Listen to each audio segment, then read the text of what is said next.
Bulldozer দাওয়াই। এটা হচ্ছে নাগপুরে। নাগপুর অশান্তির মূল অভিযুক্ত ফাহিম খানের বাড়ি। এই বাড়ি ভেঙে গুঁড়িয়ে দেওয়া হলো। ফাহিম খানের বাড়ি গুঁড়িয়ে দেওয়া হলো, বাড়ি ভাঙলো প্রশাসন। নাগপুরে অশান্তিতে মূল অভিযুক্ত ফাহিম। নাগপুরে ঔরঙ্গজেবের সমাধির বাইরে অশান্তি, বিস্তারিত জানবো প্রতিনিধি মৈত্রেয়ীর কাছ থেকে। হ্যাঁ মৈত্রেয়ী, গত কয়েকদিন ধরে আমরা দেখছিলাম নাগপুর অশান্ত। এই ফাহিম খানের ভূমিকা কি?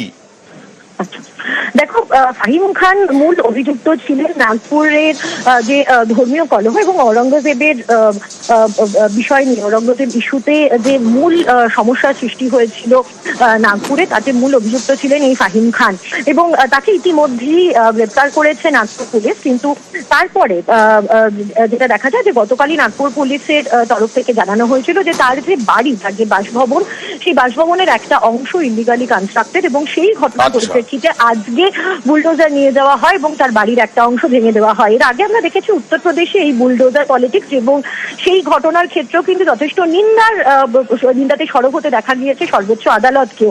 কিন্তু ফের সেই বুলডোজার রাজনীতির কিন্তু আমরা দেখতে পেলাম এবং এবার ফাহিম খান, যিনি মূল অভিযুক্ত যে সাম্প্রদায়িক অশান্তির সৃষ্টি হয়েছিল নাগপুরে, সেই সাম্প্রদায়িক অশান্তির পেছনে মূল অভিযুক্ত, তার বাড়ি ভাঙা হলো। ওকে,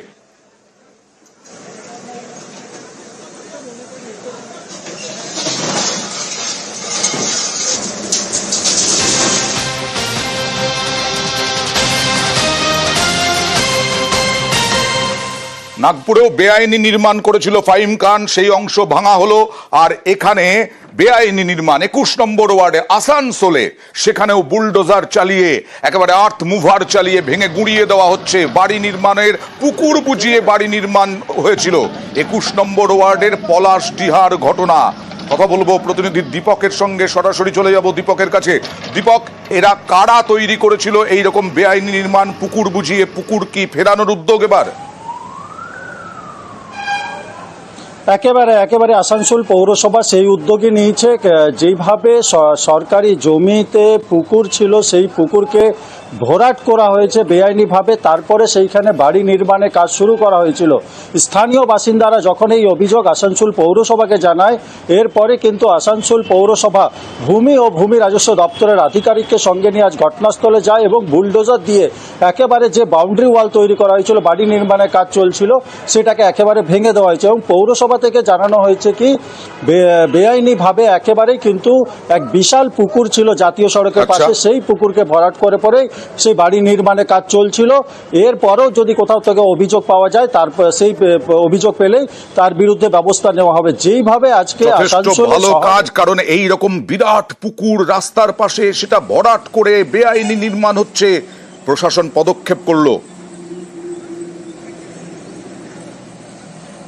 এখানে আগে একটা পুকুর ছিল, পুকুরটাকে বোঝাই করে এখানে প্লটিং করছে, বিভিন্ন লোকে এখানে বন্ধ করছে এটাকে। সেটাকে আমরা এখান থেকে কর্পোরেশন থেকে আমাদের পাঠিয়েছে, এটাকে আবার রেস্টোরেশন করে অরিজিনাল জায়গায় আমরা নিয়ে যাবো। এটাকে আজকে আমরা ভেঙে দিয়ে এটাকে পুরাপুরি আমরা করছি আর কি। এবার এটা আমাদের চলবে আর কি।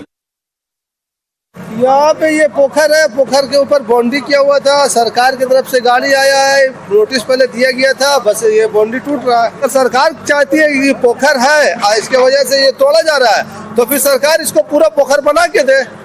ऐसा नहीं कि खाली तोड़ के गरीब का घर बिल्डिंग गिरा दे, उसके बाद चला जाए, फिर वैसी रह जाए। ऐसा नहीं होना चाहिए, तालाब बनना चाहिए। আমাদের তরফ থেকে ডিমার্কেশন করা হয়েছিল এবং মানে এখন পরবর্তীকালে এখন পুকুরটিকে মানে আবার রিস্টোরেশন করার ব্যবস্থা করা হচ্ছে। ঊর্ধ্বতন কর্তৃপক্ষ আমাদেরকে পাঠিয়েছেন জিনিসটা তদারকি করতে। লোকাল লোকরা মানে আমাদের কাছে কমপ্লেন করেছে, তার বেসিসেই আমরা এসে এখানে।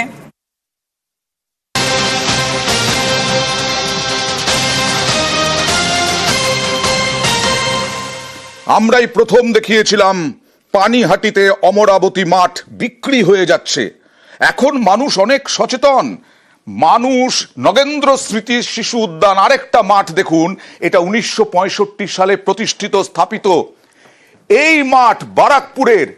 দেখুন বাঁশ ফাঁস নিয়ে এসেছে, এমনি এমনি নয়, বিয়ের প্যান্ডেল নয়, প্রমোটারের নজরে প্রমোটার দখল করার চেষ্টা করছে, আর মানুষ ঝাঁপিয়ে পড়েছেন।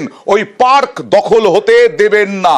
দেখুন সাধারণ মানুষ প্রমোটারের সঙ্গে ঝামেলা, সিসি ক্যামেরার ফুটেজ দেখুন, সাধারণ মানুষ পার্ক বাঁচাতে প্রতিরোধ করছেন। দেখুন এই পার্কও দখল হয়ে যাবে, এই পার্কও প্রমোটারের কাছে চলে যাবে। কথা বলবো প্রতিনিধি অরুণের সঙ্গে। অরুণ, কিভাবে জমি দখলের চেষ্টার সাহস পেল প্রমোটার? তারা কি বড় প্রভাবশালী? দেখো, ব্যাপারটা হচ্ছে 1965 সালে, মানে 60 বছর আগে এই পার্কটা শিশুদের জন্য দিয়ে গেছিল নবেন্দ্রবাবু। তার এই পার্কটাকে এখন যে একটা ট্রাস্টি বোর্ডের আন্ডারে দেওয়া ছিল, এই ট্রাস্টি বোর্ডে বেশ কিছু সংখ্যক সদস্য ছিল, তারা প্রত্যেকেই মারা গেছে এবং একজন শুধু আছেন। এই সুযোগটাই কাজে লাগিয়েছে প্রমোটার। তিনি খোঁজ খবর নিয়ে জানতে পারছেন যখন ট্রাস্টি বোর্ড ভেঙে গেছে তাহলে তো এই জমিটা দখল করাই যেতে পারে। তো সেই সুযোগটা কাজে লাগিয়ে সেই মাঠটাকে দখল করতে আসে। দীর্ঘদিন ধরে চেষ্টা করছে, কিন্তু এলাকার মানুষ এতটাই সচেতন হয়েছে, তারা কিন্তু পুরুষ, মহিলা, শিশু সবাই মাঠে নেমে এসেছে। কোনোভাবে এই পার্ককে তারা তুলে দিতে চায় না প্রমোটারদের হাতে। পুরসভা কি করছে? পুরসভা কি করছিল? প্রমোটারের এই নজর ঘোরাতে পারেনি? দেখো, এই ঘটনার পর যখন পৌরসভার সঙ্গে আমরা যোগাযোগ করেছিলাম এবং পৌরসভা যিনি পৌর প্রধান রয়েছে উত্তম দাস, তিনি বলেছেন যদি আমাদের, যেহেতু এটা একটা কমিটির আন্ডারে ছিল, তারা যদি আমার সঙ্গে যোগাযোগ করে তাহলে আমরা কোনোভাবে এই পার্কটাকে নষ্ট হতে দেবো না, প্রমোটারের হাতে দেবো না। এই কথাই কিন্তু পৌরসভার প্রধান উত্তম দাস তিনি পরিষ্কারভাবে জানিয়েছেন। শুধু যোগাযোগ করলে তারা কিন্তু পার্কটাকে অধিগ্রহণ করতে পারে এবং পার্কটাকে আগের অবস্থায় ফিরিয়ে দেওয়ার দায়িত্ব নিয়েছে পৌরসভার। সাধারণ মানুষ প্রতিবাদ করছেন, সাধারণ মানুষ প্রতিরোধ করছেন। সাধারণ মানুষের এই প্রতিরোধ দেখে অন্তত স্বতঃপ্রণোদিত হয়ে পদক্ষেপ করা উচিত পুরসভার। অনেকদিন ধরেই মাঠটা অবহেলায় পড়ে আছে, শিশুরা খেলতে পারছে না এবং এই সুযোগে সমস্ত এই অঞ্চলের কিছু অসাধু লোক তারা এখানে অসামাজিক কাজ সন্ধ্যের পরে করে। আমরা মেয়েরা এখান দিয়ে রাস্তা দিয়ে যেতে পারি না, কটূক্তি করে। শিশুদের মাঠ, শিশুদেরকে ফিরিয়ে দেওয়ার জন্য ব্রত নিয়েই আমরা এগিয়ে এসেছি। শুধু প্রমোটারের নজরই পড়েনি, এখানে রাত্রিবেলায় সন্ধ্যের পর 8টার পর থেকে বিভিন্ন অসামাজিক কাজকর্ম হয়। ছেলেপেরা এসে এখানে বিভিন্ন রকম মদ্যপান থেকে শুরু করে স্ল্যাং ল্যাঙ্গুয়েজ ইউজ করা এগুলো হয়, সেটা আমরা প্রতিবাদ করছি। এই মাঠ শিশু উদ্যান ছিল 1965 সাল থেকে, এটা শিশু উদ্যানই থাকবে। পার্কটা ঠিকমতো রক্ষণাবেক্ষণের ঠিকমতো হচ্ছিল না। আমরা সবাই মিলে রক্ষণাবেক্ষণ করতে গিয়েই প্রমোটারদের কোপে পড়তে হলো। প্রমোটাররা বলছে এই জমি বিক্রি হয়ে গেছে। বাইরেও কিছু ছেলেপেলে ছিল, তারা এসে এখানে ঝামেলা করার চেষ্টা করে। ব্যারাকপুর মিউনিসিপ্যালিটি সমেত যদি সবাই উন্নয়ন কমিটি মিলে যদি যৌথভাবে কিছু ভালো কাজ করা যায়, সেটার চেষ্টা করলে ভালো হয়। প্রমোটার রাজ চলছে, তাদের নজরে তো পড়বেই, কিন্তু এখানে কিছু করতে পারবে না। এখানে কেউ যদি ভুল করে পয়সা খরচ করে ঢোকেও, তাহলে এমন দেওয়ানি মামলা হবে ওর জীবনে শেষ হবে। যে টাকা খরচা করে কিনবে তার ওই টাকাটা লোকসানে হবে।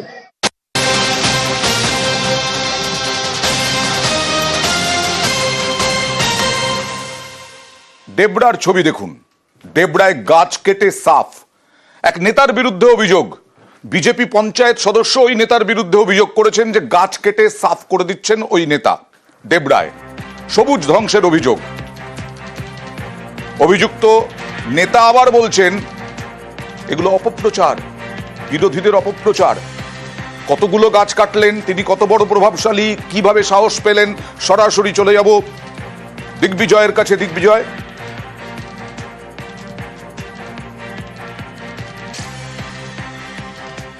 দেখো অয়নদা, ইতিমধ্যে এটাই কিন্তু প্রশ্ন উঠছে যে প্রকাশ্যে কিভাবে সরকারি গাছ চুরি করে এই নেতা, সেই প্রশ্ন কিন্তু ডেবরা জুড়ে ঘুরে বেড়াচ্ছে। ডেবরার যে উত্তর ধামতোড় এলাকা রয়েছে, সেই উত্তর ধামতোড়ের যিনি তৃণমূলের পঞ্চায়েত সদস্য পান্নালাল ভূঁইয়া ওরফে বুবাই ডাকনাম, সেই বুবাইয়ের বিরুদ্ধে কিন্তু অভিযোগ উঠেছে সরকারি গাছ কেটে বিক্রি করার। কে অভিযোগ করেছে? ওই গ্রাম পঞ্চায়েতেরই বিজেপির যে পঞ্চায়েত সদস্য গোপাল রাও বিডিওকে লিখিত অভিযোগ দায়ের করেছে, ফরেস্ট ডিপার্টমেন্টকে জানিয়েছে। বিজেপির তরফ থেকে যে অভিযোগ করা হচ্ছে, এই যে রান্না বান্নাও হচ্ছে, দেখা যাচ্ছে জ্বালানি হিসেবে ব্যবহার হচ্ছে, এটা কি বিক্রি করা হয়েছে? গাছ কেটে কেটে বিক্রি করে দিয়েছেন যার বিরুদ্ধে অভিযোগ?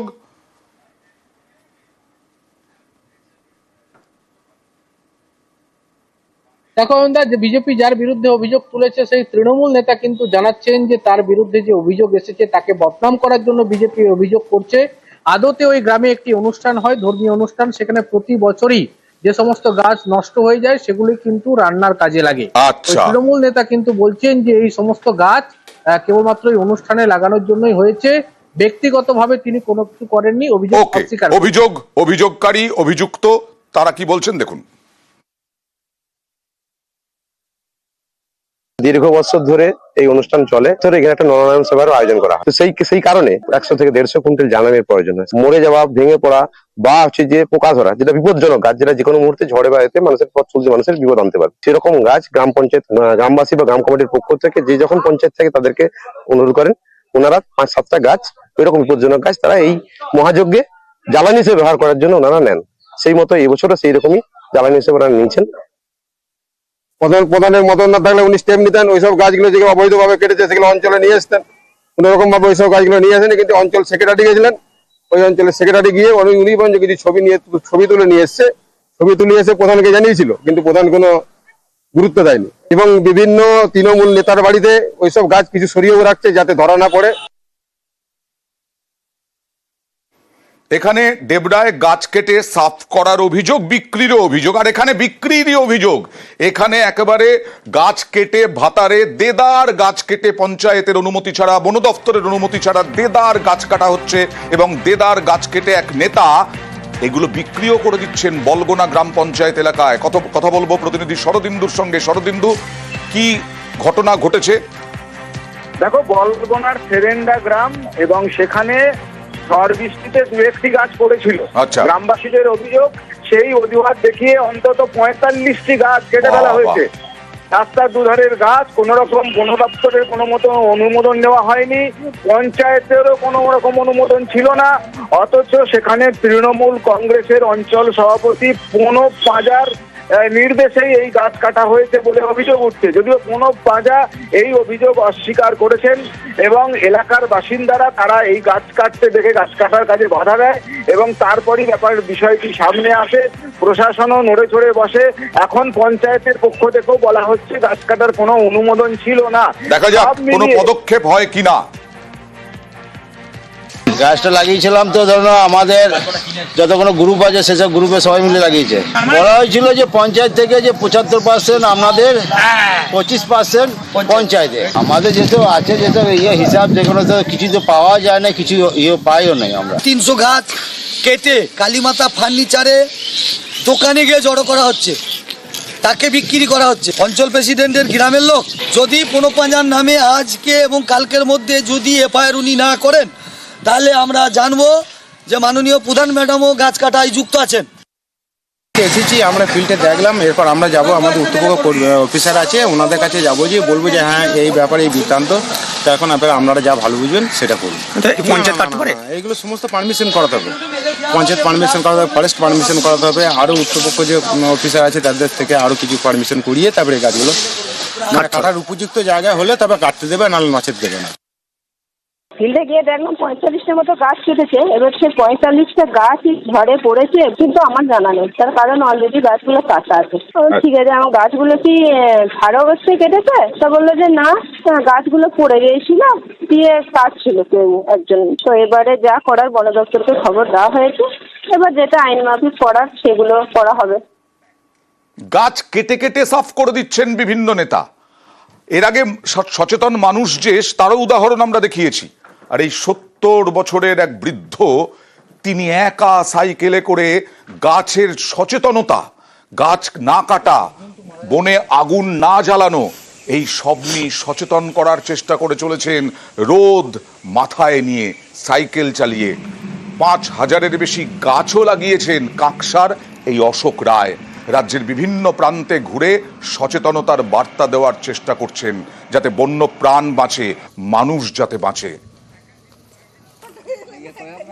আমি সচেতন করছি, জঙ্গলে যদি আগুন লাগিয়ে দেয় সঙ্গে সঙ্গে ফরেস্ট ডিপার্টমেন্টকে যেন খবর দেওয়া হয় এবং নির্মাণের ব্যবস্থা করা হয়। আর এই আদিবাসী সম্প্রদায়েরও তো বলছে যে আমরা তো সচেতন আছি এবং গাছকে আমরা ভালোবাসি, পাতা আমাদের সম্পদ, কিন্তু সাধারণ মানুষ এটা বুঝছে না। তাই সচেতন করার জন্যে আমি বেরিয়েছি। আমি সাইকেল নিয়ে বিভিন্ন পাড়ায় যাচ্ছি, বিভিন্ন আদিবাসী পাড়ায় যাচ্ছি, বিভিন্ন গরিব মানুষদের তাদের বোঝাচ্ছি এবং তারা সেটা সচেতন হচ্ছে।